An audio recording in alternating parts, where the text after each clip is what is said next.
Before you begin the course, I want to point out a few things to you all first. This course requires basic knowledge of Zbrush, and before you start, you must already have a high-res sculpt ready for you to work with. This is basically my model here.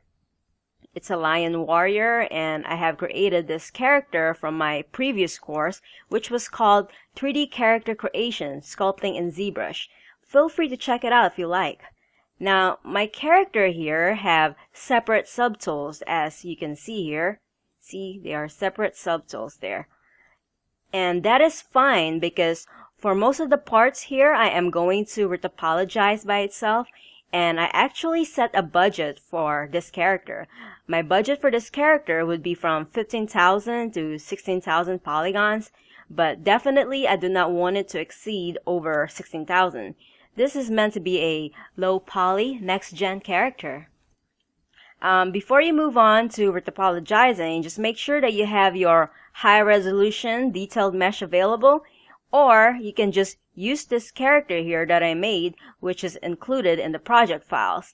So I'll see you guys in the next video.